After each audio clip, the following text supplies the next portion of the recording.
नमस्कार, HPS classes में आप सभी का स्वागत है। आज चौथी क्लास है हमारी। पिछली कक्षा में हमने विशिष्ट घनत्व के बारे में बात किया था, जो कि किसी तरल के घनत्व और किसी मानक तरल के घनत्व के अनुपात के बराबर होता था। और विशिष्ट घनत्व की सहायता से हम किसी भी तरल के हल्केपन अथवा भारीपन का बोध करते थे। तो आइए देखते हैं एक बार फिर से जो हमने सीखा था पिछली कक्षा में। तो किसी तरल का विशिष्ट घनत्व किसका अनुपात होता था? उस तरल का घनत्व बटे में किसी मानक तरल का घनत्व, किसी मानक तरल का घनत्व। और हमने बताया था कि द्रव के लिए हम मानक तरल क्या लेते हैं और गैस के लिए मानक तरल हम क्या लेते हैं। और इसको हम व्यक्त करते हैं SG से। S का मतलब है स्पेसिफिक और G का मतलब है ग्रेविटी। इसको कई नामों से जानते हैं। स्पेसिफिक ग्रेविटी भी कहते हैं, स्पेसिफिक डेंसिटी भी कहते हैं, रिलेटिव डेंसिटी कहते हैं। तो स्पेसिफिक ग्रेविटी बराबर रो किसका? किसी भी फ्लूइड का, बटे में रो किसका? स्टैंडर्ड का, जो आपने चयन किया है। नोट करके रखिएगा ये चीज़ें थोड़ी सी। पहला, जब आपका तरल कैसा हो? द्रव हो, तो उस समय हम पानी को मानक तरल के रूप में प्रयोग करते हैं। और पानी का जो घनत्व होता है वो 4 डिग्री सेल्सियस पर 1000 किलोग्राम पर मीटर क्यूब होता है। अर्थात जब किसी द्रव की हम विशिष्ट घनत्व ज्ञात करेंगे तो उस समय हम पानी के घनत्व से भाग करेंगे, उसके घनत्व से। दूसरी दशा में अगर हम गैस की बात करें तो गैस के लिए मानक तरल या तो कार्बन डाइऑक्साइड रहित वायु होता है या फिर आप हाइड्रोजन ले सकते हो। अधिकतर हम वायु लेते हैं, CO2 लेस एयर। और इसके घनत्व की बात करें तो लगभग 1.3 किलोग्राम पर मीटर क्यूब होता है। तो यहाँ से स्पेसिफिक ग्रेविटी बराबर होता है किसी तरल का घनत्व बटे में मानक तरल का घनत्व। अगर हम यहाँ से देखें तो कई सारे कंडीशन बन सकते हैं। पहला जो कंडीशन बन रहा है वो देखो कि रो ऑफ फ्लूइड अर्थात तरल का जो घनत्व है वो स्टैंडर्ड के घनत्व से अधिक हो सकता है। ये पहला केस बन रहा है। कब? जब रो ऑफ फ्लूइड किससे बड़ा हो? रो ऑफ स्टैंडर्ड से। तो देखो आपका न्यूमरेटर बड़ा है डिनोमिनेटर से, तो इसका जो रेशियो होगा वो 1 से अधिक आएगा।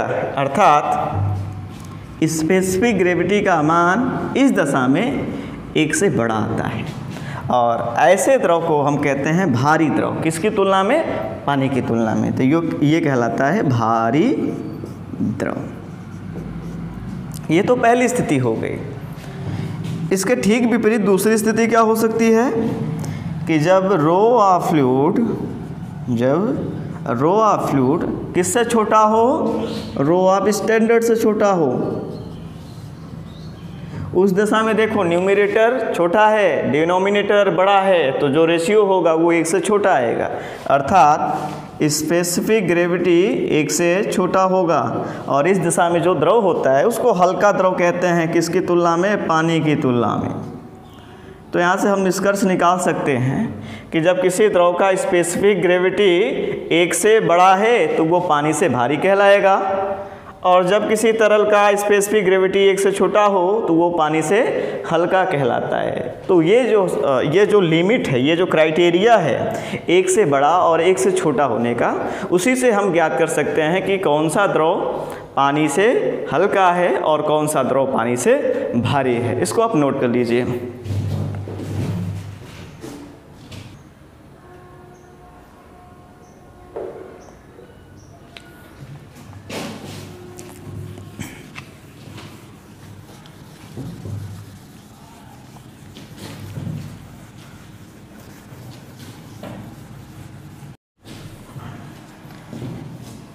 अगली जो प्रॉपर्टी है उस प्रॉपर्टी को समझने से पहले हम विरूपण को समझना चाहेंगे कि विरूपण होता क्या है। आपने देखा होगा कि जब किसी भी पिंड पर बाहरी बल लगाया जाता है तो उस बाहरी बल के कारण पिंड के आयतन अथवा आकार में परिवर्तन होता है। पिंड के आयतन में अथवा आकार में हुए इस परिवर्तन को ही हम विरूपण कहते हैं, और जिस बल के कारण ये विरूपण संभव होता है वो हमारा विरूपक बल कहलाता है। अब हम तरल की चर्चा करेंगे कि तरल पे जब बाहरी बल लगाया जाता है तो तरल में भी विरूपण संभव है। तो वो कैसे होता है?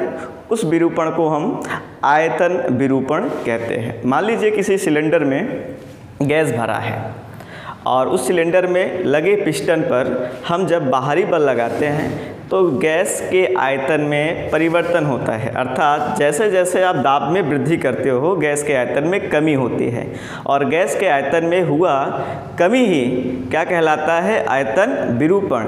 और इसकी माप हम करते हैं आयतन विकृति से।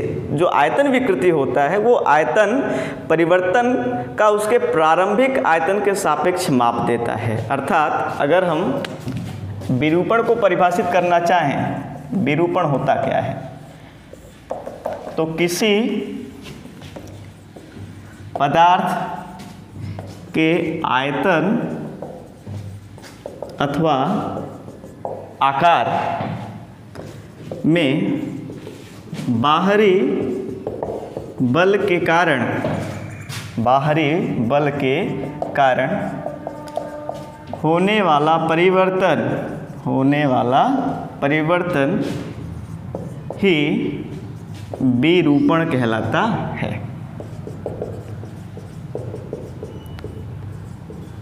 ये विरूपण कई प्रकार से हो सकते हैं। मान लीजिए कोई आपके पास छड़ है जिसमें लंबाई होती है तो उसके लंबाई में परिवर्तन हो सकता है, तो वो विरूपण हमारा कहलाता है अनुदैर्ध्य विरूपण। दूसरा विरूपण ये हो सकता है कि कोई भी आपका पिंड है उसके आकार में परिवर्तन हो जाए, तो वो कहलाता है आपका शियर स्ट्रेन। तीसरा है जब आयतन में परिवर्तन हो जाए तो वो आपका कहलाता है आयतन विरूपण। तो हम आयतन विरूपण की चर्चा करने वाले हैं, और आयतन विरूपण को व्यक्त करने के लिए हम आयतन विकृति का प्रयोग करते हैं। किसका प्रयोग करते हैं? आयतन विकृति का। जैसे हमने बताया कि किसी भी विरूपण को व्यक्त करने के लिए हम विकृति का प्रयोग करते हैं। विकृति होता क्या है वो समझ लीजिए आप। विकृति सापेक्ष माप करता है किसी भी विरूपण का उसके प्रारंभिक माप से। जैसे किसी क्षण की लंबाई में कोई परिवर्तन होता है किसी बल के लगाने पर, तो लिखेंगे कि लंबाई में परिवर्तन। लंबाई बढ़ भी सकती है और लंबाई में कमी भी हो सकती है। तो ये हो गया लंबाई में परिवर्तन अर्थात लंबाई में विरूपण। लेकिन ये परिवर्तन उसके प्रारंभिक लंबाई के सापेक्ष कितना हुआ है उसकी जो माप करता है वो हमारा विकृति कहलाता है। तो अब क्या करेंगे? लंबाई में परिवर्तन को प्रारंभिक लंबाई से हम भाग कर देते हैं, प्रारंभिक लंबाई से भाग कर देते हैं, तो ये हमारा विकृति कहलाता है। इसी प्रकार जब हम आयतन विकृति को परिभाषित करते हैं, किसको? आयतन विकृति को, तो उसके आयतन में कितना परिवर्तन हुआ है, अर्थात आयतन में परिवर्तन बटे में उसका प्रारंभिक आयतन कितना था, प्रारंभिक आयतन। इन दोनों के अनुपात को ही हम क्या बोलेंगे? आयतन विकृति। और यहाँ पे लंबाई में परिवर्तन को व्यक्त करने के लिए हम किस विकृति का प्रयोग करते हैं? अनुदैर्ध्य विकृति। तो ये हो गया अनुदैर्ध्य विकृति और ये हो गया आयतन विकृति। तो जब हम लंबाई में परिवर्तन का माप करेंगे उसके प्रारंभिक लंबाई के सापेक्ष, तो जो विकृति प्राप्त होती है उसको हम अनुदैर्ध्य विकृति बोलेंगे। ठीक इसी प्रकार जब हम आयतन में परिवर्तन की बात करेंगे किसके सापेक्ष? उसके प्रारंभिक आयतन के सापेक्ष, तो जितना परिवर्तन हुआ होता है उसको हम बोल देते हैं आयतन विकृति। तो यहाँ से हम आयतन विकृति को परिभाषित कर सकते हैं कि किसी पदार्थ का, और हम मुख्यतः यहाँ पे हम तरल की बात कर रहे हैं, किसी पदार्थ का आयतन विकृति उस पदार्थ के आयतन में हुए परिवर्तन, आयतन में हुए परिवर्तन तथा उसके प्रारंभिक आयतन उसके प्रारंभिक आयतन के अनुपात के बराबर होता है, के बराबर होता है। अर्थात किसी भी पदार्थ का जो आयतन विकृति होता है वो उस पदार्थ के आयतन में परिवर्तन एवं उसके प्रारंभिक आयतन के अनुपात के बराबर होता है। अर्थात आयतन विकृति बराबर आयतन में परिवर्तन बटे में प्रारंभिक आयतन। नोट कर लीजिए।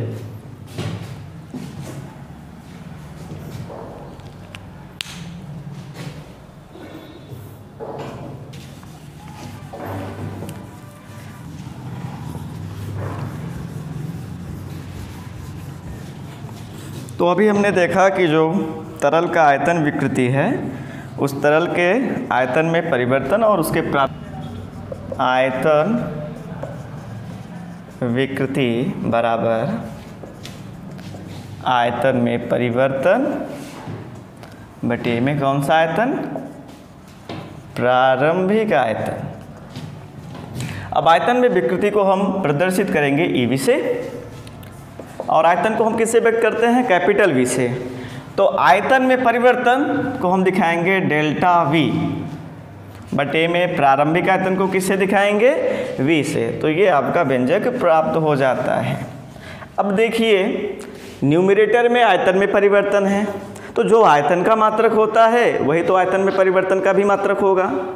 मान लो कि प्रारंभ में 5 मीटर क्यूब आयतन है और आयतन घटकर 3 मीटर क्यूब रह जाता है तो बोलो आयतन में परिवर्तन कितना होगा, 2 मीटर क्यूब के बराबर। अर्थात मात्रक तो मीटर क्यूब ही है ना। तो इस प्रकार जो न्यूमरेटर का मात्रक है वही डिनोमिनेटर का मात्रक है, इसलिए आयतन विकृति का कोई मात्रक ही नहीं होता, यानी ये बीमाहीन राशि है, मात्रकहीन राशि है। अब इसी राशि की सहायता से हम एक गुणधर्म को परिभाषित करेंगे जिस गुणधर्म का नाम है आयतन प्रत्यास्थता गुणांक। आयतन प्रत्यास्थता गुणांक। आइए देखें इसकी परिभाषा कैसे लिखी जाती है। तो किसी तरल का आयतन प्रत्यास्थता गुणांक उस तरल के दाब में हुए परिवर्तन, दाब में हुए परिवर्तन अर्थात क्या, डेल्टा P तथा इस परिवर्तन के फलस्वरूप, इस परिवर्तन के फलस्वरूप उत्पन्न तरल में आयतन विकृति, उत्पन्न तरल में आयतन विकृति के अनुपात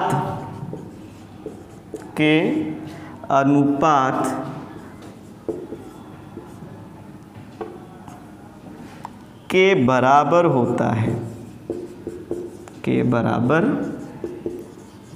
होता है।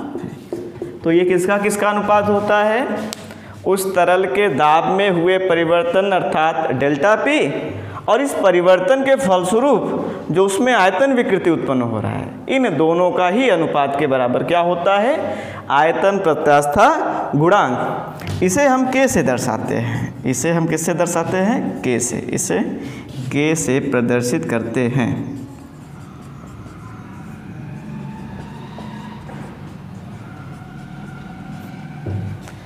तो अगर हम इसका व्यंजक प्राप्त करना चाहें तो K बराबर क्या हो जाएगा, दाब में परिवर्तन बटे में इस परिवर्तन के फलस्वरूप उत्पन्न आयतन विकृति, तो K बराबर दाब में परिवर्तन को हम डेल्टा P से दर्शाएंगे और आयतन विकृति हमने यहाँ पे लिखा है, क्या है, EV है। अर्थात K बराबर डेल्टा P बटे में EV के स्थान पे डेल्टा V बटे में V, अर्थात K बराबर V डेल्टा P बटे में डेल्टा V। यहाँ पे हम एक माइनस का चिन्ह लगा देते हैं। इसका कारण क्या है लगाने का, वो भी हम समझने का प्रयास करेंगे। आप जानते हो कि दाब और आयतन एक दूसरे के व्युत्क्रमानुपाती होते हैं। इसका मतलब क्या है कि जब हम किसी तरल के दाब में वृद्धि करेंगे तो तरल के आयतन में कमी होगी। ठीक इसके विपरीत जब हम किसी तरल के दाब में कमी करते हैं तो उस तरल के आयतन में वृद्धि होती है। अर्थात एक के मान में वृद्धि और दूसरे के मान में कमी जब हो तो वो राशियां एक दूसरे के व्युत्क्रमानुपाती हैं। अर्थात P और V एक दूसरे के क्या है, व्युत्क्रमानुपाती है। तो अगर डेल्टा P पॉजिटिव है तो डेल्टा V क्या हो जाएगा, निगेटिव। तो उस निगेटिव को पॉजिटिव बनाने के लिए हम किसका प्रयोग करेंगे, माइनस चिन्ह का प्रयोग करेंगे। इसलिए माइनस चिन्ह का प्रयोग किया जाता है।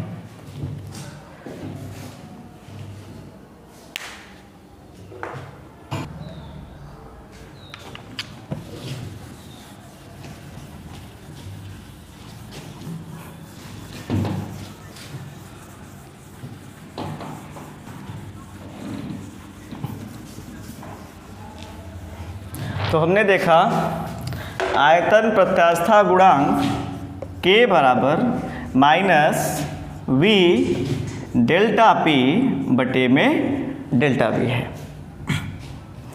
हमने बताया कि माइनस का चिन्ह क्यों प्रयोग किया जाता है। यदि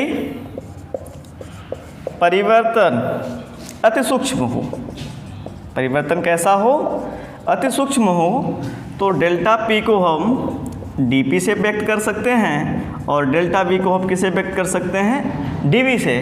तो उस स्थिति में K बराबर हो जाएगा माइनस V dP बटे में dV। तो जब परिवर्तन सूक्ष्म होता है तो डेल्टा के स्थान पे D का प्रयोग किया जाता है और उस परिवर्तन को मापने के लिए हम डिफरेंशियल कैलकुलस का प्रयोग करते हैं। अगर इसके मात्रक की बात की जाए तो परिभाषा में ही इसका मात्रक छुपा हुआ है। हमने कहा K बराबर क्या है, दाब में परिवर्तन बटे में क्या, आयतन विकृति। तो जैसे पहले हमने बताया है कि आयतन विकृति का कोई मात्रक ही नहीं होता है, तो जो दाब में परिवर्तन का मात्रक होगा वही तो K का मात्रक होगा। और दाब में परिवर्तन का मात्रक दाब के बराबर होता है और दाब का मात्रक क्या होता है, न्यूटन पर मीटर स्क्वायर अर्थात पास्कल। तो K का जो मात्रक हो जाएगा, K का मात्रक वो क्या हो जाएगा, न्यूटन पर मीटर स्क्वायर, और इसी को हम क्या कह देते हैं, पास्कल कह देते हैं।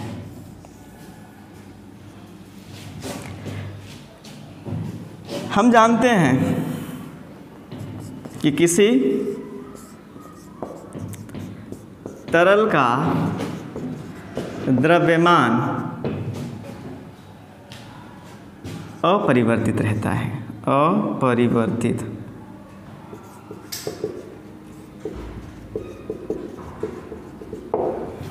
उसके आयतन में तो परिवर्तन हो सकता है लेकिन उसका जो द्रव्यमान है ना वो संरक्षित रहता है, जिसको हम कहते हैं द्रव्यमान संरक्षण का सिद्धांत।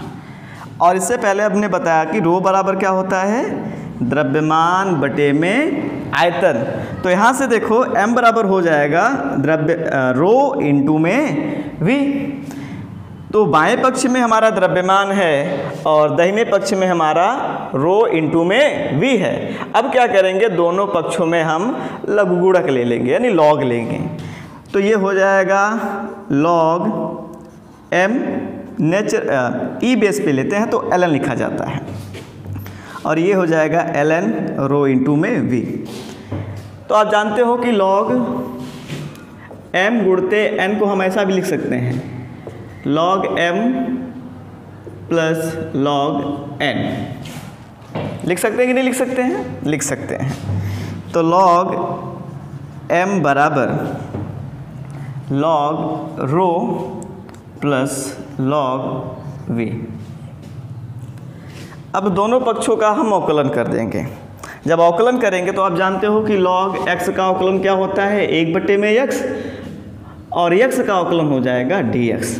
ठीक इसी प्रकार log m का अवकलन हो जाएगा 1/m, फिर m का अवकलन हो जाएगा dm बराबर, दाहिने पक्ष की बात करें तो उसमें पहला जो पद है वो log रो है, तो इसका हो जाएगा 1/रो, फिर रो का क्या हो जाएगा d रो, प्लस log v का क्या हो जाएगा 1/v, और v का क्या हो जाएगा dv। अब हम जानते हैं द्रव्यमान संरक्षण के नियम से क्या कि dm बराबर क्या होता है 0 होता है, तो उस स्थिति में हमारा बायां पक्ष 0 हो जाएगा, जबकि दायां पक्ष को हम इस प्रकार लिख सकते हैं d रो बटे में रो प्लस d v बटे में v। यहाँ तक आप नोट कर लीजिए।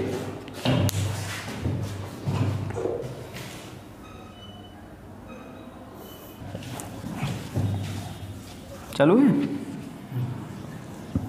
तो हमने देखा कि बायां पक्ष हमारा 0 है, जबकि दायां पक्ष d रो बटे में रो प्लस dv बटे में v है।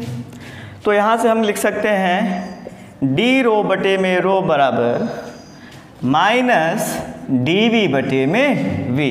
हमें यहाँ एक संबंध प्राप्त हो जाता है, d रो बटे में रो बराबर माइनस dv बटे में v, और k बराबर क्या होता है माइनस v dp बटे में dv। इसको ऐसा भी लिख सकते हैं माइनस dp बटे में dv बटे में v, ऐसा लिख सकते हैं कि नहीं लिख सकते हैं। और जहाँ पे dv बटे में v है वहाँ पे हम d रो बटे में रो लिख सकते हैं, क्योंकि यहाँ पे माइनस है और यहाँ पे भी माइनस है, तो माइनस dv बाई v के स्थान पे d रो बाई रो लिखा जा सकता है।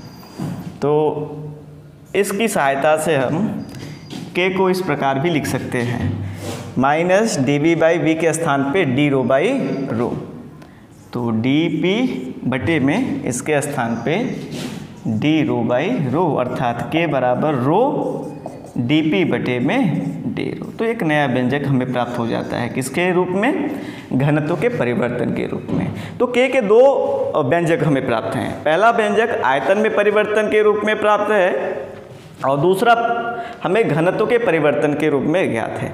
तो जिस प्रकार प्रश्न पूछा जाएगा उस प्रकार के हम व्यंजक का प्रयोग करेंगे। आयतन वाले में नेगेटिव साइन था, जबकि घनत्व वाले में पॉजिटिव साइन है, इसका ध्यान दीजिएगा।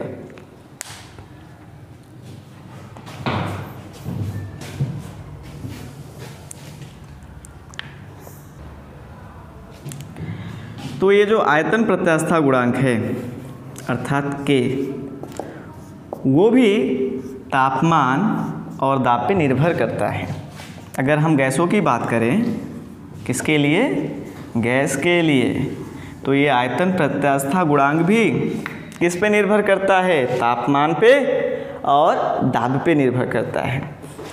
तो जैसे जैसे हम दाब बढ़ाते हैं, पहला केस लेते हैं जब हमारा दाब क्या है, बढ़ता है, तो जब दाब बढ़ता है तो k का मान भी बढ़ता है। दूसरी स्थिति, जब दाब हमारा कम होता है तो k का मान भी कम होने लगता है। कैसे, ये देखो, जैसे जब आप साइकिल के ट्यूब में हवा भरते हैं पंप की सहायता से, तो प्रारंभ में ट्यूब में दाब कम होता है और उस समय उसके आयतन में परिवर्तन करना आसान होता है, जबकि जैसे जैसे ट्यूब में हवा भरी जाती है ट्यूब के दाब में वृद्धि होती जाती है, और जब दाब में वृद्धि हो जाती है तो और दाब में वृद्धि करना, उसके आयतन में और कमी करना या वृद्धि करना थोड़ा सा कठिन हो जाता है। इसलिए निम्न दाब पर दाब में परिवर्तन करना आसान होता है, जबकि उच्च दाब में परिवर्तन करना कठिन होता है। अर्थात कह सकते हैं कि जब दाब हम बढ़ाते हैं तो K का मान भी बढ़ने लगता है, और K क्या व्यक्त कर रहा है, -V dP बटे में dV, अर्थात दाब में परिवर्तन कौन व्यक्त कर रहा है, K व्यक्त कर रहा है। इसीलिए दाब जैसे जैसे बढ़ेगा वैसे वैसे K का मान भी बढ़ने लगता है गैस के लिए। इसके विपरीत अगर आप दाब कम कर रहे हो तो दाब में परिवर्तन करना भी और आसान हो जाता है, अर्थात K का मान क्या होने लगता है, कम होने लगता है। तो ये बात आपको ध्यान में रखनी है कि K दाब पे भी निर्भर करता है और दाब पे, लेकिन दाब पे ज़्यादा निर्भर करता है, इसलिए हमने दाब वाले फ्लक्चुएशन को आपको दर्शा दिया है। इस पे कई सारे प्रश्न पूछे जाते हैं, तो इसको नोट कर लीजिए। इस पे हम एक प्रश्न करा दे रहे हैं।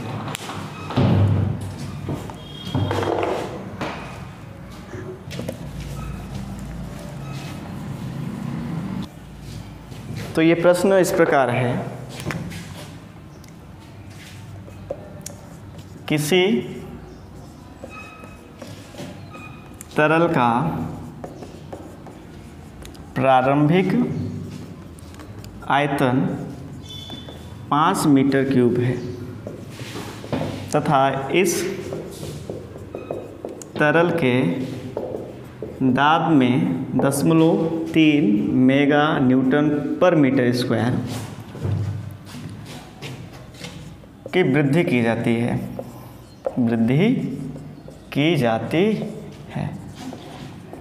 जिसके कारण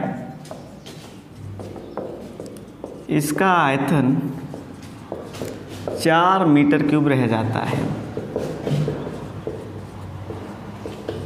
तो इस तरल का आयतन प्रत्यास्था गुणांक ज्ञात कीजिए।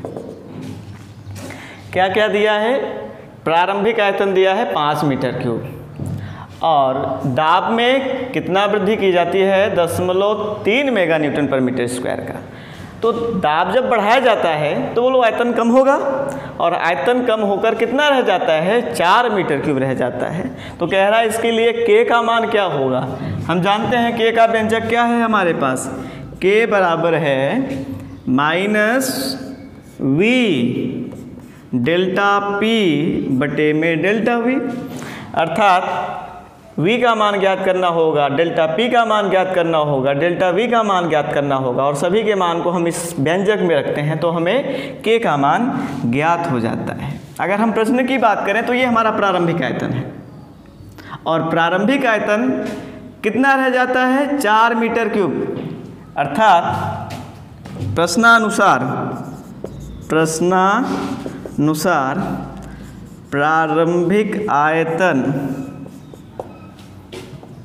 अर्थात V कितना है, 5 मीटर क्यूब, और जैसे ही दाब में वृद्धि की जाती है, कितना, दाब में वृद्धि अर्थात डेल्टा P कितने की वृद्धि की जाती है, 0.3 मेगा न्यूटन पर मीटर स्क्वायर, 0.3 मेगा न्यूटन पर मीटर स्क्वायर। तब आयतन कितना रह जाता है, 4 मीटर क्यूब। तो ये हमारा कौन सा आयतन है, अंतिम आयतन है, अंतिम आयतन अर्थात V डैश बराबर 4 मीटर क्यूब। तो V तो ज्ञात है 5 मीटर क्यूब, डेल्टा P भी ज्ञात है 0.3 मेगा न्यूटन पर मीटर स्क्वायर। निकालना भी क्या है, डेल्टा V। डेल्टा V क्या है हमारा, आयतन में परिवर्तन, अर्थात क्या, डेल्टा V। आयतन में परिवर्तन का मतलब अंतिम आयतन माइनस कौन सा आयतन, प्रारंभिक आयतन। तो डेल्टा V यहाँ से निकाल सकते हैं। अंतिम आयतन कितना है, 4 मीटर क्यूब, माइनस प्रारंभिक आयतन कितना है, 5 मीटर क्यूब। तो ये डेल्टा V बराबर -1 मीटर क्यूब आ गया।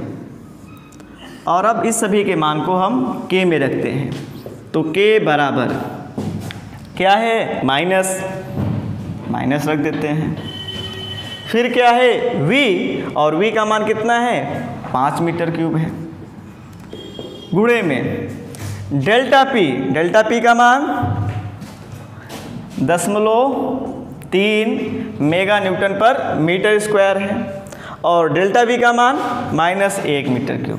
तो -1, माइनस से माइनस कैंसिल, तो k बराबर 5 गुणते में 0.3।